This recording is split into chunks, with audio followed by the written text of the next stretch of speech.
One of my favorites, Monica Crowley, is with us. She's a former Assistant Treasury Secretary. My gosh, Monica, how they trashed that Treasury. They are just looting it like crazy. Anyway, I saw, Monica, you post something this morning, and I couldn't believe my eyes. Can you tell us what happened? Yeah, good morning, Glenn. Great to be with you, as always. Yeah, America's waking up to a real tragedy this morning. The Francis Scott Key Bridge in Baltimore Harbor, it's a massive span. And for those of us who live in the Northeast, Glenn, I can tell you I have crossed that bridge many a time, going from New York to Washington and back, right? It is a major, major artery in the Northeast. And at about 1:30 a.m. Eastern time this morning, a cargo ship was approaching the bridge. And the video that I posted, which is now everywhere on social media, shows we're watching it right now. Yes, and it's all over TV as well. It is a massive cargo ship, and it's under a Singapore flag. So the ship itself is registered in Singapore, and you can see in the video that it approaches the Francis Scott Key Bridge, and it loses power, Glenn, twice. Not once, but twice in the moments leading up to its approach to the bridge. Oh, my gosh. And so, you can see in the video, it loses power twice.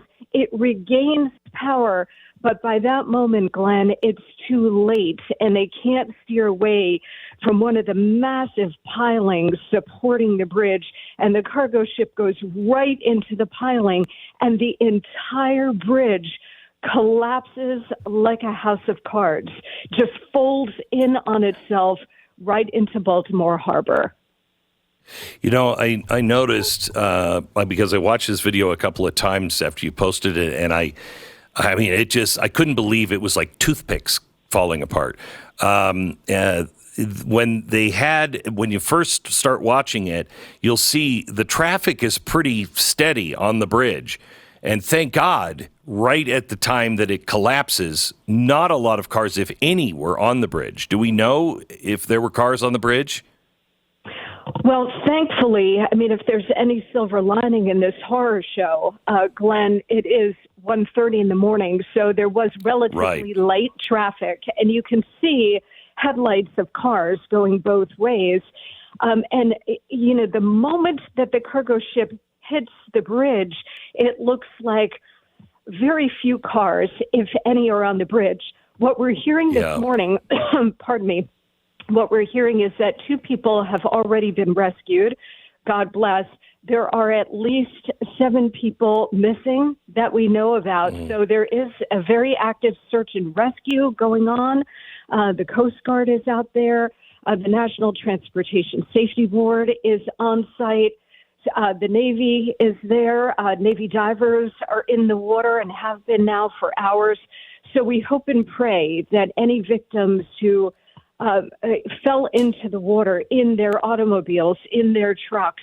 There's at least one semi that we know of that collapsed into the water with the bridge, Glenn. So we hope and pray that all of these people who were part of this unfortunate accident, and at least now it does look like an accident, and we'll wait for the investigation, but we hope and pray that everybody will be rescued and will be okay.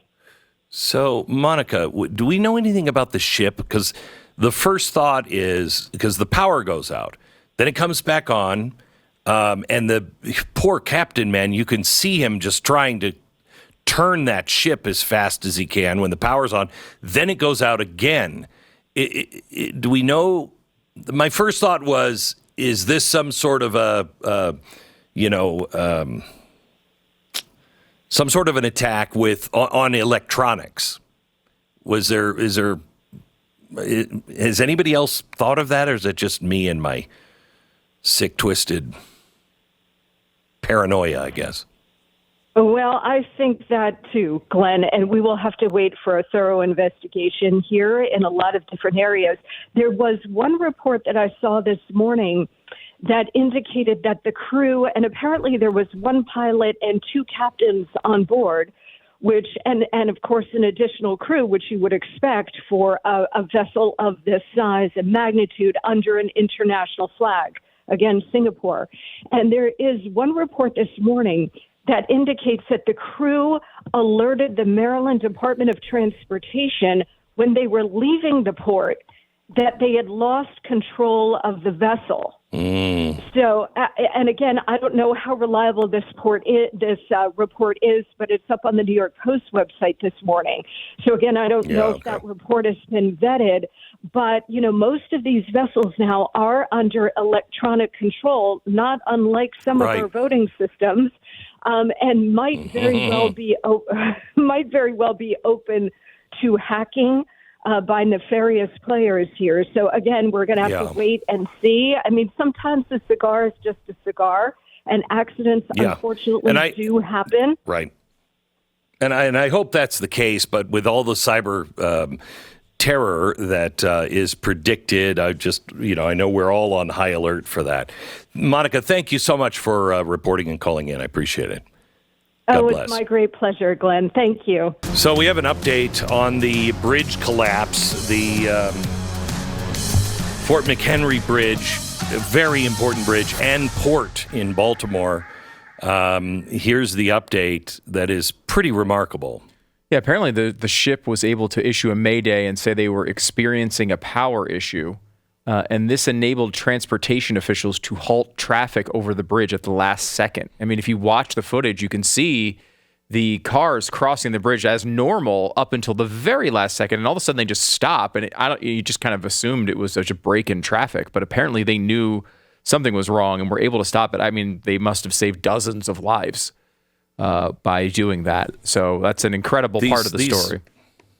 Yeah, these guys are heroes. If you're watching the Blaze right now, we're showing you the bridge collapse. It is absolutely unbelievable. And you can see how the boat is trying to turn as sharply as they can. And then the lights come back on. They try to steer it away, and then it goes out at the second time, and it's just too late, and the whole thing collapses. It's remarkable.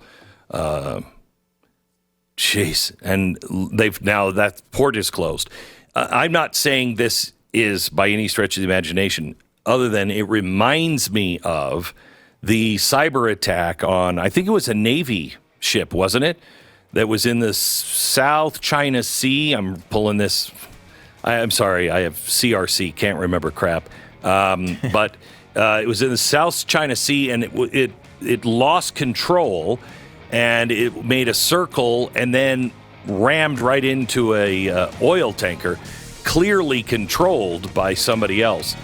I'm not saying that's what this is. This is probably just mechanical error. But we have to start thinking about those kinds of things now because they're all possible.